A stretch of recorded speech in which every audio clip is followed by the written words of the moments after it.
Inside the American embassy in Tehran, staff are frantically shredding documents as a massive crowd gathers outside the gates. It's November 4th, 1979. Within minutes, that crowd will breach the walls, and 52 Americans will become hostages. They will be held for 444 days, in one of the most dramatic hostage crises in modern history. This is the true story of the Iran hostage crisis. To understand how it happened, we have to go back further, to a king who had ruled Iran for decades.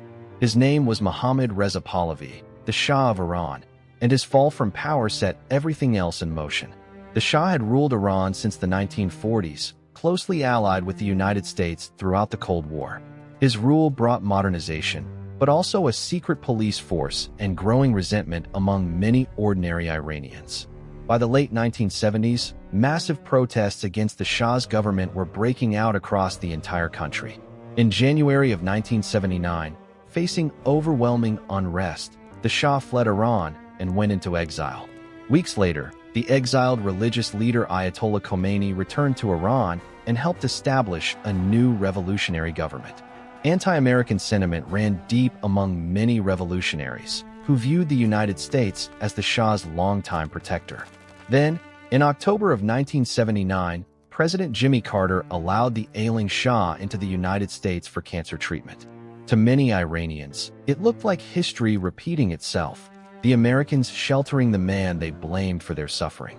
On November 4th, thousands of student demonstrators gathered outside the American embassy, chanting for the Shah's return. What began as a protest quickly became something else entirely, as the crowd surged forward and broke through the gates. Embassy staff scrambled to destroy sensitive documents, but there were far too many to burn or shred in time. Within hours, the students had taken control of the entire embassy compound, along with everyone still inside. 66 Americans were seized that day.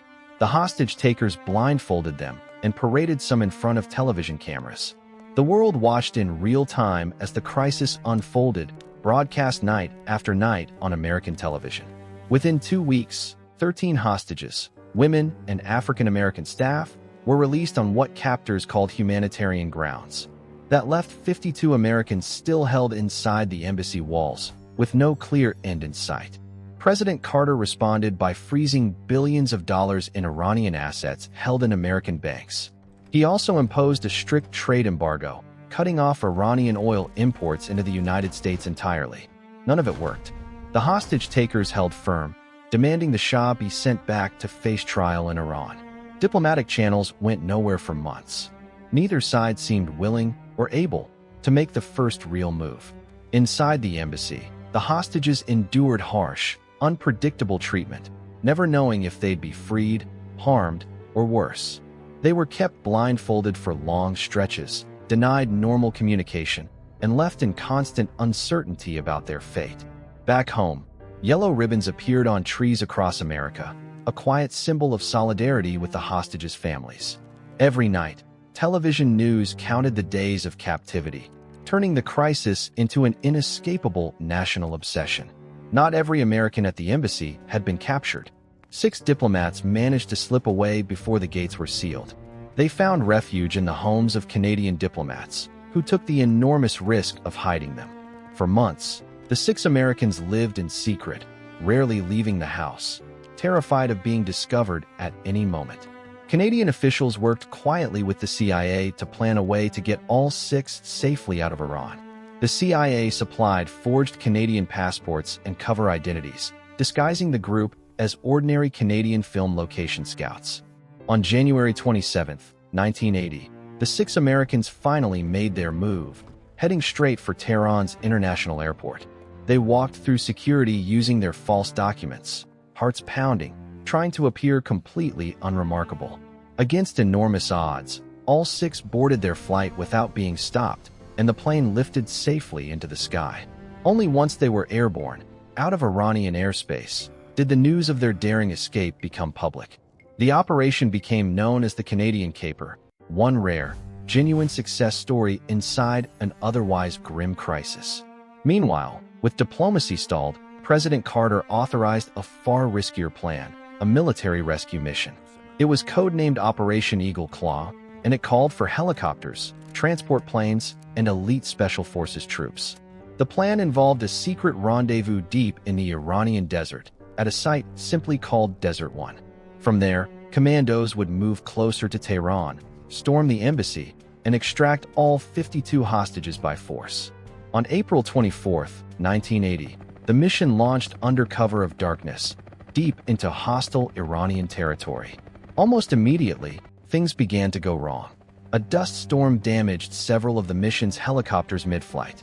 By the time the aircraft reached Desert 1, only 6 of the original 8 helicopters were still operational. Military planners had set a strict minimum of 6 working helicopters. On paper, the mission could still continue. But then, one more helicopter suffered a critical hydraulic failure, dropping the count below what the mission required. With too few working aircraft, commanders on the ground made the agonizing decision to abort the entire operation. As the aircraft prepared to withdraw, a helicopter collided with a fuel-loaded transport plane in the darkness. 8 American servicemen were killed in the resulting fire, and the failed mission was left abandoned in the desert. The disaster was a devastating blow to American prestige and to Secretary of State Cyrus Vance, who resigned in protest. Back in Tehran, the failed rescue only hardened the hostage-takers' resolve, at least for the time being. In July of 1980, the exiled Shah died in Egypt, removing the central demand behind the entire crisis.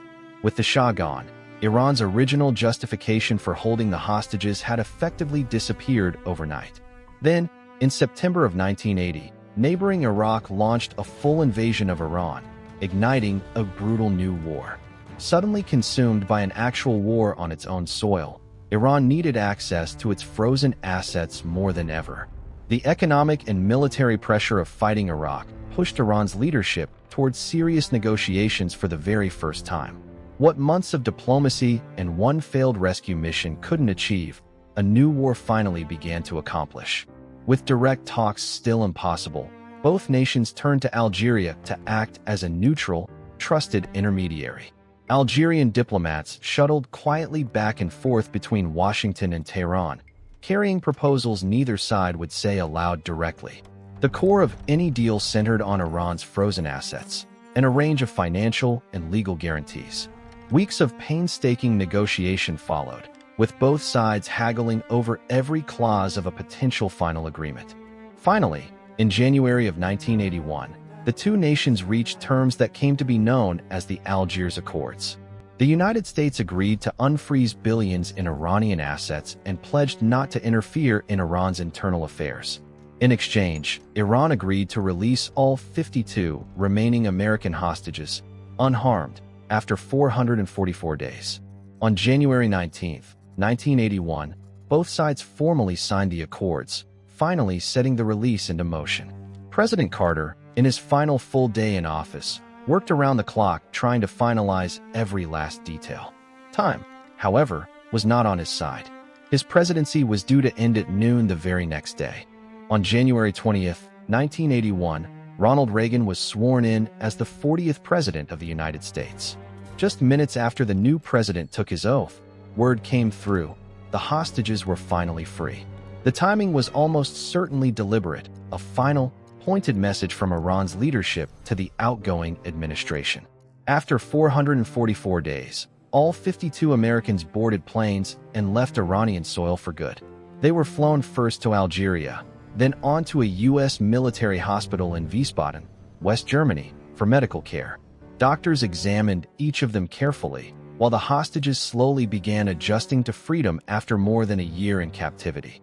Days later, they finally returned home to the United States, greeted by overwhelming, emotional public celebrations.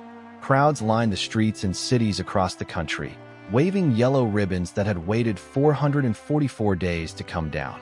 The crisis had consumed Jimmy Carter's presidency almost entirely, dominating the news for the final 14 months of his term.